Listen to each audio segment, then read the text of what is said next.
అధిక బరువు అనేక సమస్యలకు కారణం. సాహితీ యోగా ఆన్లైన్ క్లాసులో జాయిన్ అవ్వండి.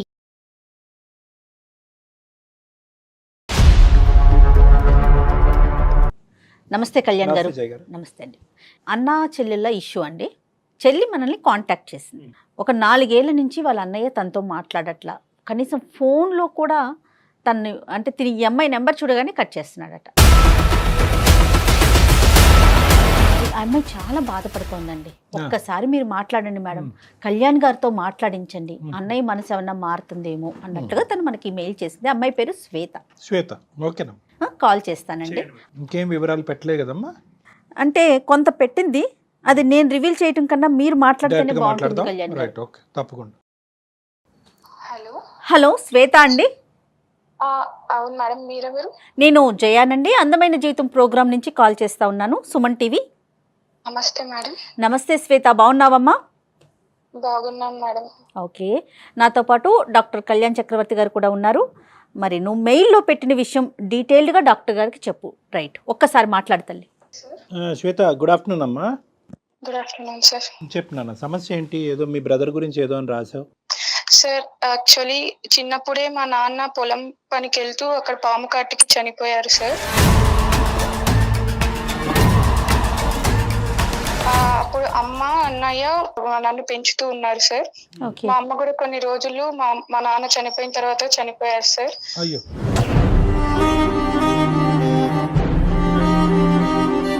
మా తల్లిదండ్రులు ఇద్దరు చనిపోయిన తర్వాత మా అన్నయ్య ఎంతో కష్టపడి తన చదువును కూడా త్యాగం చేసి నా కోసం ఎంతో కష్టపడుతూ నన్ను చదివించారు సార్. ఓకే అమ్మా. అన్నయ్య బాధ్యత. నీ వయసు ఎంతమ్మా? అన్నయ్యకి నీకు సుమారుగా ఏ వయసు? తల్లిదండ్రులు తల్లి అమ్మ కూడా చనిపోయినప్పటికీ ఆ టైం? మా అన్నయ్యకి అప్పుడు 16 సంవత్సరాలు సార్. నీకు నాన్న? నాకు 8 సంవత్సరాలు సార్. బా, గ్రేట్ అమ్మా అన్నయ్య. మా అన్న చదువును కూడా త్యాగం చేసి ఎంతో చిన్నప్పటి నుంచి కష్టపడి పెంచారు. మరి ఫైనాన్షియల్ గా ఎట్లా తల్లి? పొలం ఏదన్నా ఉందా శ్వేత? అప్పుడు ఉండింది మేడం. ఇప్పుడు మా అన్నయ్య నన్ను పెంచడం కోసం బిజినెస్లు చేస్తూ ఇలా జరుగుతూ అన్ని లాస్ అయింది. ఏం చేస్తుంటాడు అన్నయ్య? అన్నయ్య చాలా అంటే వేరే వేరే పనులు, పొలం పనులు అన్ని చేసుకుంటూ ఇలా ఫ్రెండ్స్ తో కలిసి బిజినెస్ స్టార్ట్ చేశారు. కానీ నీ చదువు గురించి తను చదువు వదిలేసాడమ్మా? అవును సార్. నా చదువు కోసం నన్ను ఈ సొసైటీలో మంచిగా పెంచడం కోసం, అమ్మా నాన్న లేని లోటు తీర్చడం కోసం, నా ఆనందం కోసం తన ఆనందాలన్నీ వదులుకున్నాడు సార్. నీ చదువు అయితే స్మూత్ గానే కొనసాగిందమ్మా? ఇంటర్ అయిపోయి బీటెక్ సెకండ్ ఇయర్ వరకు మంచిగానే చదువుతూ వచ్చాను సార్. Okay, BTech. ఆ ఫీజులన్నీ కూడా, కాలేజ్ ఫీజులన్నీ కూడా అన్నయ్యే? మ్యామ్, ఇప్పుడు నేను మా అన్నయ్యకి చాలా దూరంగా వచ్చి బతుకుతున్నాను మ్యామ్. అంటే ఎట్లా? అర్థం కాలేదు తల్లి. చదువు అయిపోయిందా నీది? ఇప్పుడు చదువు అయిపోయి నేను మంచిగా జాబ్ చేస్తున్నాను. ఓకే.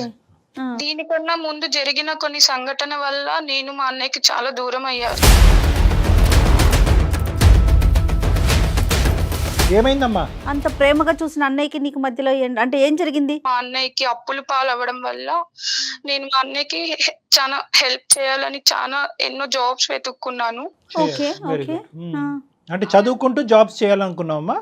అవును సార్, చదువుకుంటూ జాబ్స్ చేయాలనుకున్నాను. తప్పులేదు. అవన్నీ కుదరని పరిస్థితిలో నేను ఒక తప్పుడు మార్గం ఎంచుకున్నాను. అంటే ఏంటమ్మా? అది కాల్ గర్ల్ గా నేను పని చేయాలనుకున్నాను సార్.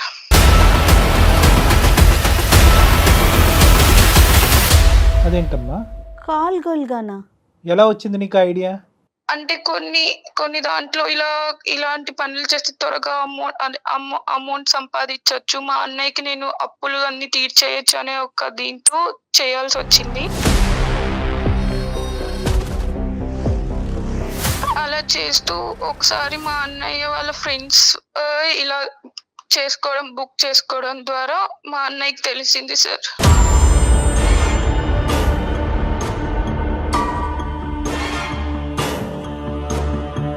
ఏంటమ్మా, మీ అన్నయ్య వాళ్ళ ఫ్రెండ్స్ నిన్ను బుక్ చేసుకున్నారా? అంటే ఏంటి, నువ్వు అంటే ఏమైనా వెబ్సైట్ లాంటిదా అది? ఏంటది? లేదు సార్, ఇలా మాకు కొంతమంది మా నెంబర్స్ ఇస్తారనమాట, ఇలా కావాలి అనుకున్న వాళ్ళకి. అలా జరిగింది. అప్పుడు మా అన్నయ్య ఫ్రెండ్స్ చూసి ఇలా మీ చెల్లి ఇలాంటి పనులు చేస్తుంది అని చెప్పారు. ఏం మాట్లాడమంటావు తల్లి?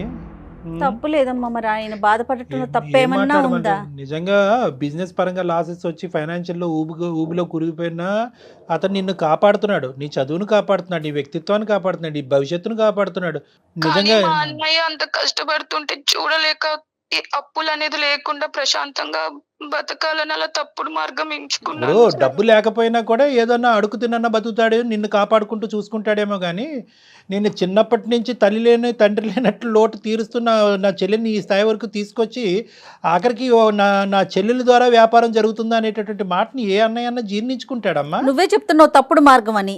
తెలిసి అంటే అంటే మీ కాలేజీలో ఆ మార్గంలో వెళ్ళిన వేరే అమ్మాయిలు ఉన్నారా? అలా ఏం లేదు సార్, నేనే ఇలా చేస్తే త్వరగా ఎలా అప్పులని వస్తుందమ్మా చేయొచ్చు. ఆ ఐడియా? ఎలా వస్తుంది అంటే ఎక్కడన్నా విన్నావా నువ్వు? ఎవరన్నా ఫ్రెండ్స్ నిన్ను ప్రోత్సహించారా? ఒక చండాలమైన ప్రశ్న అడుగుతాను, మొత్తం ఎంత సంపాదించావమ్మా దాని ద్వారా? సరే, ఇంకా నేను అది అడగను, నా ప్రశ్న నేను విరమించుకుంటాను. సో మీ ఫ్రెండ్స్కి తెలిసిన తర్వాత ఏం జరిగిందమ్మా? ఇలా వాళ్ళు మా అన్నయ్యకి ఫోన్ చేసి చెప్పారు సార్, మీ చెల్లెంటి ఇలాంటి పనులు చేస్తాంది, అసలు నువ్వెలా మీ చెల్లికి ఇలాంటి పనులు చేయడానికి ఆలోచిస్తున్నావు అని. అంటే నిన్ను చూసారమ్మా? నువ్వు వెళ్ళావా డైరెక్ట్గా వాళ్ళ రూమ్కి కానీ వాళ్ళ ప్లేస్కి కానీ వెళ్ళావా? అంటే వాళ్ళు ఫోన్ చేసినప్పుడు కొన్ని ఫొటోస్ పంపిస్తాం కదా సార్, అప్పుడు చూసి ఇలా జరిగింది. అప్పుడు నేనా కాదా అనుకొని వాళ్ళు కన్ఫర్మ్ చేసుకోవడానికి నేను ఉన్న ప్లేస్కి వచ్చున్నారు.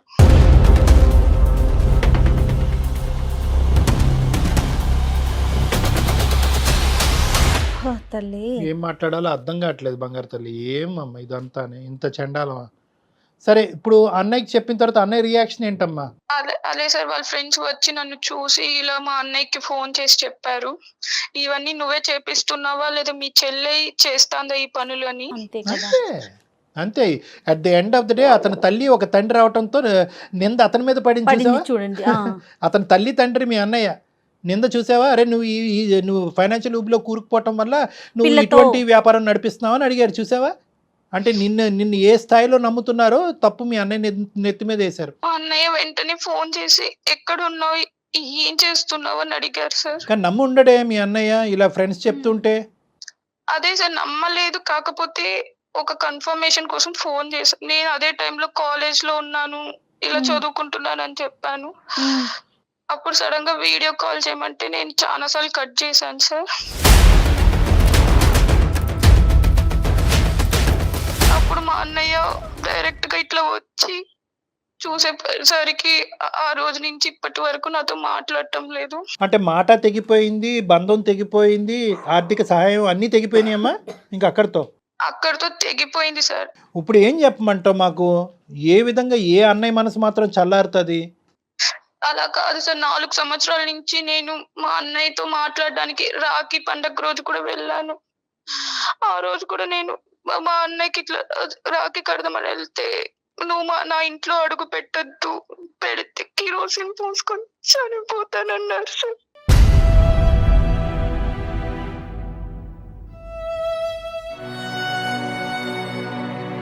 పెళ్ళయిందమ్మా అన్నయ్యకి? ఇంకా అవ్వలేదు సార్, తెలియని వయసులో చేశాను సార్. No, no. కానీ ఇప్పుడు మా అది అన్నయ్య అమ్మా అది తెలియని వయసు కాదమ్మా. నువ్వు అదే బీటెక్ చేయాలని తెలిసింది కదా నీకు. తెలియని వయసులో నువ్వు చేసినా ఏ పని చేయకూడదో ఆ పని చేసావు కదా తల్లి. దాన్ని అలా సమర్థించుకోకు. ఓకే, నువ్వు చేసింది తప్పు, దాన్ని ఒప్పుకో అంతే తప్ప నేను తెలియని వయసులో అంతే కదా. వయసు మీద ఏకమ్మ నింద. ఎందుకంటే నువ్వు బీటెక్ చదువుకుంటున్నావు, పెద్ద పెద్ద టెక్స్ట్ బుక్లు చదువుతున్నావు, ఎన్నో పరీక్షలు రాస్తున్నావు. పోనీ ఏదో అది సాంప్రదాయంగా ఆ కాలేజ్ మొత్తం అంతా ఇదే పనిలో ఉన్నారంటే మేము అనుకోవచ్చు. కాదంట, నువ్వు ఒక్కదానివే నీకేదో సడన్గా ఒక ఐడియా వచ్చిందంట, ఈజీ మనీ కాస్ట్లీ మనీ అని అనుకున్నావు, దిగేవు. పోనీ ఒక్కసారి దిగిన తర్వాత తప్పు తెలుసుకుని చంపలేసుకుని ఈ చండాలని డబ్బులు నాకు వద్దు అని అనుకుంటే సరిపోయి ఉండేది. మీ అన్నయ్య ఫ్రెండ్స్కి దొరక్కపోతే ఇప్పటికీ కూడా నువ్వు ఇదే వ్యాపారంలో ఉండేదానివేమోగా. తప్పుగా అనుకోద్దమ్మా నా మాటని. అలా కాదు సార్, మనీ వస్తే నేను మా అన్నయ్యకి హెల్ప్ గా నీ ఉంటాను. మనీ చల్లంగా ఉండే మనీ కోసం ఏం చేస్తారే తల్లి, ఎలాంటి పనులు చేస్తారు? అమ్మ నువ్వు డబ్బులు తీసుకెళ్ళి మీ అన్నయ్యని బిజినెస్ అనేటటువంటి ఒత్తిడిలోంచి బయట వేస్తావు, కానీ ఎక్కడి నుంచే డబ్బులు వచ్చినాయి అని చెప్పే ధైర్యం ఉందా నీకు? చెప్పగలుగుండేదానివా అప్పుడు అన్నయ్య ఈ పద్ధతుల ద్వారా నాకు ఈ డబ్బులు సంపాదించిందని? లేదు సార్, అంత ధైర్యం లేదు సార్. సరే ఇప్పుడు మాకు చేయటానికి ఏంటమ్మా, అన్ని ప్రయత్నాలు జరిగినాయి, మీ అన్నయ్య చల్లబడట్లేదు, నాకు మళ్ళీ మా అన్నయ్యతో బాండింగ్ కావాలి అని నువ్వు మమ్మల్ని కోరుకుంటున్నావు, దానికి మేము మీ అన్నయ్యని సంప్రదించాలా? అవును సార్, ఒక్కసారి మా అన్నయ్యకి మీరు కాల్ చేసి మాట్లాడండి సార్ ప్లీజ్. అతను మాట్లాడకపోవచ్చు. ఏం కళ్యాణి గారు, ఆవిడ ఫోన్ ఎత్తదా? నువ్వు చేస్తావా తల్లి, ఫోన్ చేస్తావా శ్వేత?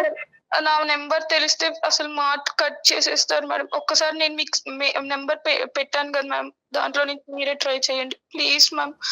సరేనమ్మా, ట్రై చేస్తారు కానీ కళ్యాణ్ గారు చెప్పండి, అంటే తను పాజిటివ్ గా well, తీసుకోవచ్చు, అమ్మ తీసుకోకపోవచ్చు. ఇప్పుడు ఏంటంటే 2 థింగ్స్ అమ్మా. ఒకటి, అతను యాక్సెప్ట్ చేసి అన్ని అర్థం చేసుకుని దయదలిచి క్షమించి ముందుకు వస్తే అది ఒక ఎత్తు, నువ్వు అన్న కోరిక ఫలిస్తుంది, అందమైన జీవితం ద్వారా మీ అందరం చాలా హ్యాపీగా ఉంటాం.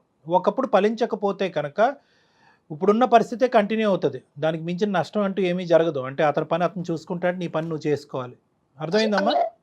అలా కాదు సార్, మీరే ఎలా అయినా మాట్లాడించారు. మా అన్నయ్య లేకపోతే నేను బ్రతుకున్న శవం లాగా oh no no no no, అది కాదులే అమ్మా. బేసికలీ ఏంటంటే ఒక్కొక్క వ్యక్తికి ఒక్కొక్క కష్టం ఉంటుందమ్మా, ఒక్కొక్క ఆలోచన శైలి ఉంటుంది, దాన్ని బలవంతంగా మనం ఉంచేసి అనేటటువంటి చేయకూడదు. నేను ఇంకా నుంచి నా లైఫ్ లో ఎటువంటి మంచి శుభకార్యాలు జరగాలన్నా మా అన్న చేతుల మీద జరగాలి రైట్ సార్. రైట్, అదే అర్థమైంది అమ్మ. ఒక ఆడపిల్లకి అది మినిమం కోరిక, తల్లిదండ్రులు లేనప్పుడు అన్నయ్య ముందుకు రావాలి.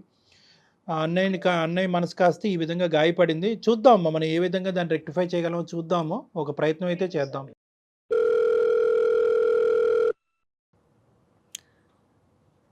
హలో హలో, మనోజ్ గారండి? అవునండి, ఎవరు? నమస్తే అండి, నా పేరు జయ, నేను అందమైన జీవితం ప్రోగ్రాం నుంచి కాల్ చేస్తున్నాను. నాతో పాటు డాక్టర్ కళ్యాణ్ చక్రవర్తి గారు కూడా ఉన్నారు.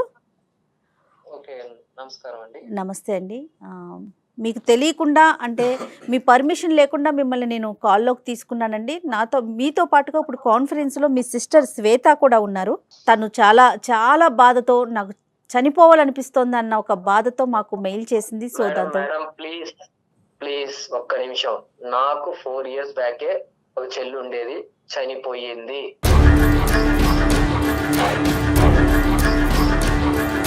మనోజ్ గారు, మీ బాధను మేము అర్థం చేసుకుంటామండి, ఖచ్చితంగా అర్థమవుతుంది.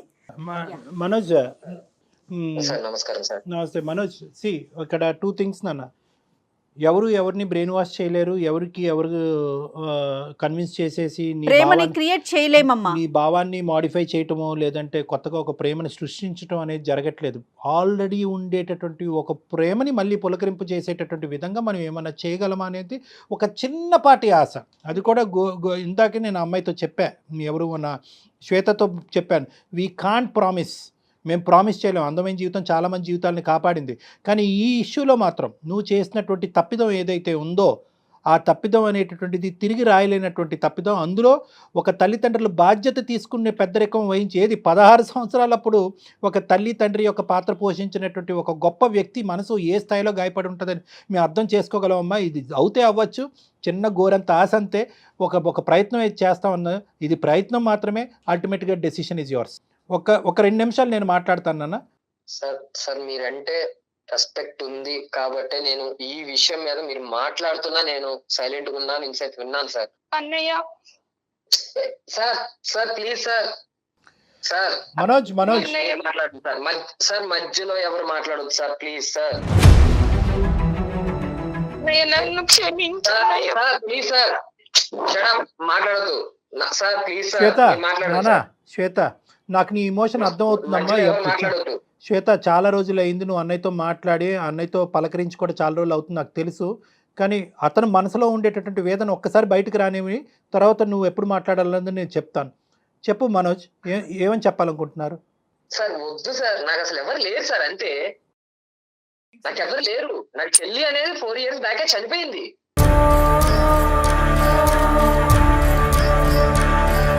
నాకు ఎవరు లేరు, నేను ఒంటరి వాడిని. అన్నయ్య మధ్యలో ఎవరన్నా మాట్లాడారంటే మాత్రం కాల్ కట్ చేస్తాను సార్. శ్వేత, నువ్వు ఒక్క 2 seconds ఆగినా ప్లీజ్ కైండ్లీ. నేను ఇది ఎందుకంటే ఇది మేము ఇంతకుముందు డీల్ చేసినటువంటి కేసెస్ లాంటిది కాదు. ఎందుకంటే కనుక ఇదేదో 5 నెలల్లో 6 నెలల్లో అవ్వలేదు మీ ఇద్దరి మధ్యన. ఆల్మోస్ట్ అతను ఫిక్స్ అయిపోయాడు మానసికంగా, ఏంటంటే ఈ బంధం తెగిపోయింది, అమ్మ నాన్న లేరు, ఇప్పుడు చెల్లి కూడా లేదు అనే కాన్సెప్ట్లోకి అతను వచ్చేసాడు. కాబట్టి లేదు, చెల్లి అనేటటువంటి ఆమె ఉంది, కేవలం ఒక తప్పు చేసింది. మనుషులు అనే వాళ్ళు తప్పులు చేయటం సహజం, మానవతా దృక్పథంతో క్షమించడం అనేటటువంటిది కూడా ఇంపార్టెంట్ అనే అంశం అతని బ్రెయిన్లోకి వెళ్ళాలి అంటే ఒక్క 2 నిమిషాలు నేను అతనితో మాట్లాడాలమ్మా. Shweta please. Okay sir. Manoj నేను ఒక కాన్సెప్ట్ మాట్లాడతాను, ఆ కాన్సెప్ట్ నీకు అర్థమవుతే ఓకే, వెల్ అండ్ గుడ్, కాకపోతే నాకు చెప్పు నాన్న. అమ్మ నాన్న ఎక్కడ కూడా ఈ మొత్తం ప్రయాణంలో ఎక్కడ కూడా ఇందాక అమ్మాయి ఎక్స్ప్రెస్ చేస్తున్నప్పుడు సార్ పాము కాటుకి తండ్రి చనిపోయాడు, 2 సంవత్సరాలు తిరక్క ముందే తల్లి చనిపోయింది అనేటటువంటి మాట చెప్తున్నప్పుడు ఆ అమ్మాయి ఏమైనా కంటతడి పెట్టుకుంటుందేమో అని ఆలోచించా, వినాలని అనుకున్నా, పెట్టుకోలే కంటతడి. ఎక్కడ ఎమోషన్ అవ్వలా తను. అంటే దాని అర్థం ఏంటంటే వాళ్ళు లేనటువంటి లోటుని అంత చక్కగా నువ్వు తీర్చేవు అనేటటువంటి దాని అర్థం అనమాట. ఎక్కడ కూడా అమ్మాయి నీ గురించి ఒక్క డిస్రెస్పెక్ట్ఫుల్ వర్డ్ చెప్పలేదు తెలుసా. తల్లిదండ్రులు లేనటువంటి లోటు తీర్చేవని అంది. ఆ అమ్మాయి గురించి నీ జీవితాన్నే త్యాగం చేసావు, నీ చదువునే ఆపుకుని అతి పిన్న వయసులో బిజినెస్లు చేసి బిజినెస్ సక్సెస్ అవ్వకపోతే ఒక బిజినెస్లోంచి ఒక బిజినెస్లోకి దుంకి ఫైనాన్షియల్గా ఇరుక్కుపోవడంతో అరే మా అన్న నన్ను ఇన్ని సంవత్సరాల పాటు నా గురించి బాధపడ్డాడు. ఏ పద్ధతిలో వెళ్ళింది నీ చెల్లి అనేది తర్వాత మాట్లాడుకుందాం, కానీ తన ఉద్దేశాన్ని ఈరోజు మనం అర్థం చేసుకుందాం. ఒక్కసారి 2 నిమిషాలు నా మాట విను మనోజ్. ఉద్దేశం ఒక్కటే చూద్దాం, కాన్సెప్ట్. ఇందాక నుంచి కాన్సెప్ట్ అంటున్నాను కదా, కాన్సెప్ట్ ఏంటంటే ఉద్దేశం. అరే ఇన్ని రోజులు బట్టి అన్ని త్యాగం చేసి కష్టపడేటటువంటి నా అన్నయ్యకి నేను ఏమీ చేయలేనా? అప్పుల భారాన్ని కూరుకుపోయి నేను చనిపోవాలి, నేను ఉరి తీసుకుని చచ్చిపోవాలి, బతకలేను అనేటటువంటి అన్నయ్యకి ఒక జీవనాధారం పోయాలి అనేటటువంటి ఒక పెద్ద ఉద్దేశంతో ఒక చెల్లి చేసిన మనోజ్, ఒక చెల్లి చేసినటువంటి తప్పులు చేస్తావు నాన్న, నేను చేస్తాను తప్పులు, నువ్వు చేస్తావు తప్పులు, ఈ అమ్మాయి చేస్తుంది తప్పు, ఆ తప్పు చేసింది, తప్పు చేసి రియలైజ్ అయిందా లేదా? తను తప్పు చేయలేదు, నన్ను చంపేసింది అంతే.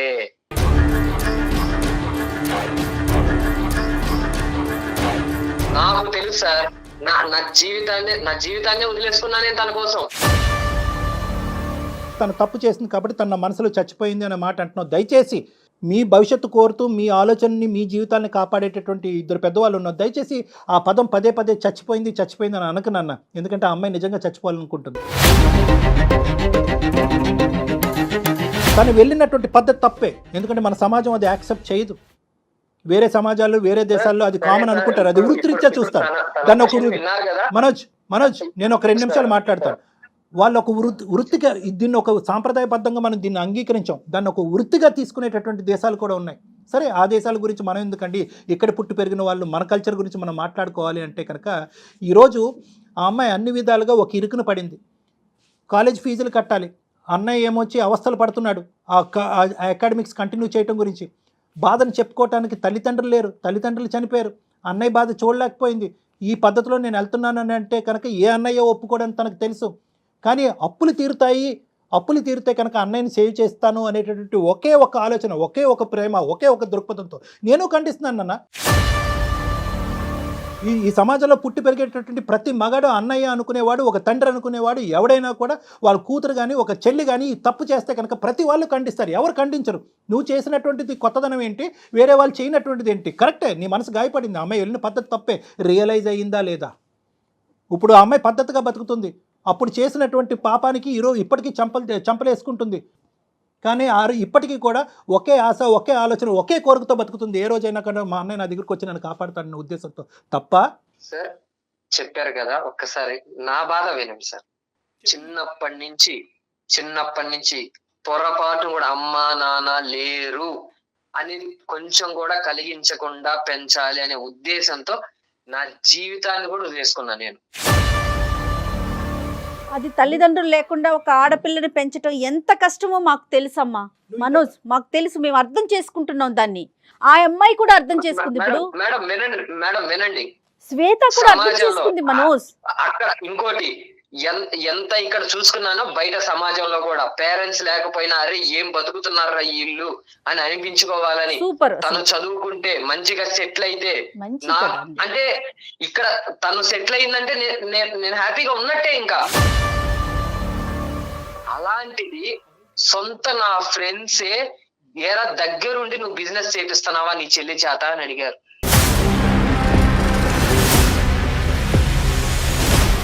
ఏం చేయాలనుకుంటున్నారో నాకు తెలియదు, కలపాలనుకుంటున్నారేమో నాకు జీవితం అలవాటు అయిపోయింది, నమ్మకం లేదు. కమింగ్ టు ద పాయింట్ నువ్వు కూడా ఎంత క్షోభలో ఉండుంటావు. ఎందుకంటే అల్లారు ముద్దుగా పెంచుకున్నటువంటి నీ చెల్లెల్ని ఆల్మోస్ట్ నీ కూతురు చెల్లెలు తల్లి అన్నీ ఆ అమ్మాయి అనుకున్నట్టుగా ఒక ఆడదానికి చూసుకున్నావు. చూసుకున్నాను. నేను ఎక్కడా కూడా నీ క్రెడిట్ నువ్వు చేసినటువంటి త్యాగాలు ఎక్కడ కూడా చిన్నగా చేయట్లే. నేను ఎక్కడగా చిన్నగా చూడాలి అని అనుకోవట్లేదు. దానికి ఎంత స్థాయి పదాలు వాడినా కూడా తక్కువే అన్నట్టు నాకు అనిపిస్తుంది. ఒకటి, ఇప్పుడు నువ్వు చెప్పావు కదా, నేను ఇంత కష్టపడ్డాను, పరువుని ఇంత నమ్ముకున్నాను, నా చెల్లెల గురించి ఇంత త్యాగం చేసుకున్నాను, మాట పడకూడదు అనుకున్నాను. ఏ మాట అయితే పడకూడదు అనుకున్నాను అదే నా ప్రాణ స్నేహితుల దగ్గర నుంచి నీ చెల్లి ద్వారా వ్యాపారం చేయిస్తున్నావురా అనే మాట వినవలసి వచ్చింది సార్. ఆ రోజే నేను చచ్చిపోయానని అన్నావు కదా. ఈ డిస్క్రిప్షను ఆ అమ్మాయి కూడా నీకంటే బాగా చెప్పింది. అంటే ఏంటంటే ఎక్కడా కూడా ఆ అమ్మాయి కానీ, ఈ సమాజం కానీ, మీ బంధువులు కానీ ఎవరు కూడా నువ్వు చేసినటువంటి త్యాగాన్ని తక్కువ చేసి చూడట్లేదు. కానీ అన్ని త్యాగాల కంటే పెద్ద త్యాగం ఏదైనా ఉందంటే కనుక అది క్షమాగుణం. ప్లీజ్ కరెక్ట్ అండి. Try and understand this. 100% Kalyan గారు. ఇప్పుడు వరకు నువ్వు చేసింది ఒకెత్తు, ఇప్పుడు చేయబోయేది ఒకెత్తు. నీ మనస్సాక్షిమే చెయ్యేసి చెప్పు. దినదిన గండం నూరేళ్ళ ఆయుష్లా బతకలేదా? ఈ 4 సంవత్సరాల పాటు నీ చెల్లిని దూరం చేసుకుని ఎక్కడుందో, ఏం చేస్తుందో, ఎలా ఉందో అనే బాధతో బతకలేదా నువ్వు? మీ తల్లిదండ్రులు గుర్తు రాలేదా నీకు? తప్పు చేసి రియలైజ్ అయిందా లేదా? తప్పు చేయటం వెనకతలో ఉన్న ఉద్దేశం ఏంటి అంటే నేను అది సమర్థిస్తున్నట్టు కాదు, ఆ అమ్మాయి చేసిన తప్పే. చెయ్యకూడదు తప్పు చేసిన తర్వాత మనం వెనక కోట్లు వేసినా గానీ, కష్టపడి చేసినా గానీ ఆ కష్టాన్ని గుర్తించారు సార్. ఇది అలాగే వచ్చిందని అంటారు. సమాజం కోసం తన ఆలోచన అంతా సమాజం కోసం, పరువు పోయిందనే ఆలోచిస్తున్నాడు. నా కోసం మీరు ఇంత ప్రయత్నిస్తున్నారు, నేను కాదన్న సార్. కాకపోతే నాకు వద్దు సార్. నేను వదలను మనోజ్, నేను వదలను. ఫ్రెండ్స్ లో చూపించుకోలేక నువ్వు ప్లేస్ లో నేను అక్కడ ఉండట్లేదు సార్. నేను ఫోన్ పెట్టేసినా నేను నీ ఇంటికి వస్తా. ఎందుకు అంటే కనుక ఇక్కడ ఏదన్నా ఒక చక్కటి న్యాయం, దైవ న్యాయం, ఏదన్నా దేవుడు కూడా కావాలనుకునేటువంటి న్యాయం ఏదన్నా ఉందంటే కనుక మీ అన్న చెల్లెలు బంధం ఉండాలి. ఎందుకంటే ఈ ప్రపంచంలో నీకే ఈ అమ్మాయి తప్ప ఎవరు లేరు, ఆ అమ్మాయికి నువ్వు తప్ప ఎవరు లేరు. మిమ్మల్ని ఇద్దరిని కలపకపోతే కనుక మా ప్రోగ్రామే వేస్ట్. నిజంగా నేను చెప్తున్నాను ఈరోజు ఈ మాట.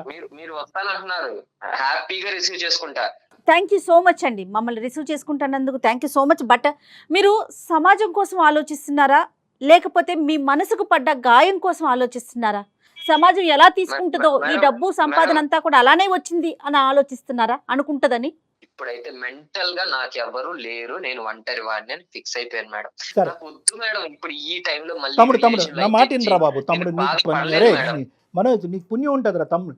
నేను ఒకే మాట నేను చెప్తున్నాను, ఒకే మాట. ఒక 2 నిమిషాలు ఇప్పుడు వరకు మాట్లాడనివ్వద్దు అనేటటువంటి మీ చెల్లిని మాట్లాడిని. అట్లీస్ట్ తన మనోవేదన ఇప్పుడు వచ్చి ఎవరికి చెప్పుకునే సబ్జెక్ట్ కాదు ఇది. నో నువ్వు అలా అనకూడదు. నీ చెల్లెలు ఇప్పుడు వరకు తను తప్పును తెలుసుకుంది, ప్రతిరోజు బాధపడుతూనే ఉంది. ఈరోజు కష్టపడి ఒక చక్కటి ఉద్యోగం చేసుకుంటూ తన కాలమే తను నిలబడింది. ఆ ఆలోచన గురించి పదే ఆలోచిస్తూ ప్రతి క్షణం ఈ రోజైనా రేపైనా ఎప్పటికైనా కూడా నా అన్నయ్య నా దగ్గరకు వస్తాడని ఆశతో బతికేటటువంటి అమ్మాయిని కేవలం ఒక 2 నిమిషాలు మాట్లాడిన వాళ్ళ నీలో ఒక మానవత్వం ఉందిగా. ప్లీజ్ ఆ అమ్మాయిని ఒకసారి మాట్లాడి. నీకన్నా పెద్దదానిగా నేను ఒక అక్కగా చెప్తున్నాను విను మనోజ్. సాధారణంగా పెద్దవాళ్ళు ఒక సామెత చెప్తారు, ఈ రోజు పోతే రేపటికి రెండో రోజు అని. వినే ఉంటావు నువ్వు కూడా, ఆ బాధను కూడా ఫేస్ చేసావు. రేపటి గురించి కాదు, దయచేసి దీన్ని మనసులో పెట్టుకో. నేను ఎందుకు చెప్తున్నానో ఒక్కసారి విను. తను చేసింది చాలా పెద్ద తప్పు, ఎవరూ యాక్సెప్ట్ చేయం.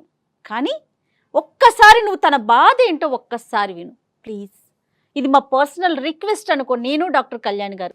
అంటే basically what ever the change has to be a permanent change అన్న. ఈ రోజు మేమేదో బలంతో పెడుతున్నటువంటి ఉద్దేశం కాదు. నేను చాలా ఇమోషనల్గా మాట్లాడతాను, గట్టిగా మాట్లాడతాను, మనసులో భావాన్ని స్ట్రైట్ ఫార్వర్డ్గా వ్యక్తపరుస్తాను ఇక్కడ. ఎందుకంటే నాకు క్లారిటీ ఉంది నాన్న. ఓకే నువ్వేరో మీరు నా స్థానంలో నిలబడి ఆలోచించండి సార్ అంటే కరెక్టే. ఎవరి స్థానాన్ని ఎవరు చెప్పలేరు. నీ ఆలోచన నీది, నీ వ్యక్తిత్వం నీది. కానీ at the end of the day మనందరినీ కలిపేటటువంటి ఒక మానవతా దృక్పథం అనే ఒక యాంగిల్ ఉంటుంది, ఒక బ్లడ్ రిలేషన్. అదంతా కూడా మనందరినీ కలుపుతుంది అనమాట. ఎక్కడో ఒక చిన్న జాలి, ఒక దయ. నేను చెప్పాలా మీ చెల్లి గురించి? మీ చెల్లిని నువ్వు చిన్నప్పటి నుంచి ప్రేమించినటువంటిది మీ చెల్లి యొక్క వ్యక్తిత్వం గురించి నేను చెప్పాలా? అమ్మాయి ఏమన్నా అబ్బాయిల గురించి పరితపించేటటువంటి మనస్తత్వమా? అబ్బాయిల వెనకట్లు పడి 10 రిలేషన్షిప్ పెట్టుకునే చెల్లి గురించా నువ్వు మాట్లాడుతున్నావు? కేవలం ఏంటంటే ఒక 10 రూపాయల గురించి ఆశపడి ఆ 10 రూపాయలు తన తిని తందనాలు ఆడటం గురించి కాదు, ఆ 10 రూపాయల గురించి నిన్ను ఊబిలోంచి బయటకు వేయటం గురించి ఒక పరితపించేటటువంటి ఒక మానవతా మూర్తి. అంటే ఆ మానవతా కోణం నుంచి ఒక్కసారి ఆలోచించరాను. ఇంకొకటి నేను చెప్తున్నా, నువ్వు ఇప్పటి వరకు ఇదే కోణం మీద ఎందుకు నిలబడ్డావు, ఇదే ప్లాట్ఫామ్ మీద ఎందుకు నిలబడ్డావు అంటే కనుక ఇప్పటి వరకు ఆ అమ్మాయి వాయిస్, ఆ అమ్మాయి ఇమోషను, ఆ అమ్మాయి టోను వినటానికి నువ్వు రెడీగా లేవు. అమ్మ శ్వేత, ఒక్కసారి మీ బ్రదర్తో మాట్లాడినన్న. హలో అన్నయ్య. చెప్పు. అన్నయ్య ప్లీజ్ అన్నయ్య కాల్ కట్ చేయొద్దు అన్నయ్య.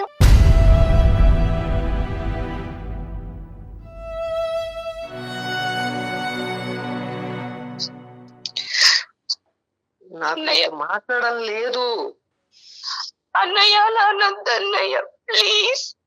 అన్నయ్య నేను చేసింది చాలా పెద్ద పాపం. కష్టపడి చదువుకొని ఇప్పుడు నేను ఒక మంచి ఉద్యోగం చేస్తున్నాను. కాదు, నేను నిన్ను అంత బాగా చూసుకున్నాను, అసలు ఎలా చేయాలనిపించింది అసలు నీకు? నువ్వు కష్టపడు. కనీసం నేను గుర్తు రాలేదు ఆ టైంలో.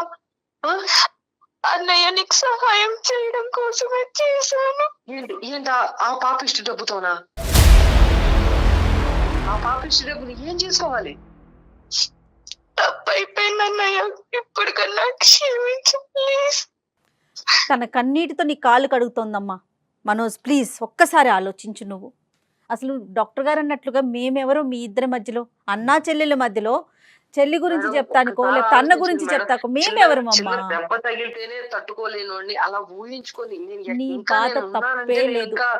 అసలు అన్నయ్య ప్లీజ్ అన్నయ్య, ఒక్కసారి క్షమించన్నయ్య ప్లీజ్ అన్నయ్య. అర్థం కావట్లేదు మనోజ్, అందుగురించే మనోజ్, ఇన్ని రోజులు బట్టి ఆ అమ్మాయి బాధ ఆ అమ్మాయి మనసులో ఉంది, నీ బాధ నీ మనసులో ఉంది. మీరిద్దరు ఎదురుబెదురు కూర్చుని కొంతవరకు మనసు విప్పి మాట్లాడుకుని ఉంటే కనుక ఇంకో విధంగా ఉంటుంది. సరే, నువ్వు చాలా ఎథికల్ అండ్ సెంటిమెంటల్ పర్సన్, నీకు వాల్యూ సిస్టమ్స్ ఎక్కువ ఉన్నాయి కాబట్టి నువ్వు ఆ అమ్మాయిని ఎప్పుడైతే తప్పు అనే పదం విన్నావో, ప్రత్యేకంగా నీ ప్రాణ స్నేహితుల దగ్గర విన్నావో, అక్కడి నుంచి అక్కడ కట్ చేసేసావు. నేను ఇప్పుడు ఏమని చెప్తున్నానంటే, నువ్వు ఒకే పదం అన్నావు ఇందాక, నాకు అర్థం కావట్లేదు సార్ అని చెప్పి. మీకు అర్థం కాలేనప్పుడే మాలాంటి వాళ్ళు. సో నేనేమంటున్నానంటే ఇద్దరు సార్ ఒక్క నిమిషం సార్. అన్నయ్య కావాలంటే నన్ను చంపే అన్నయ్య. అయ్యో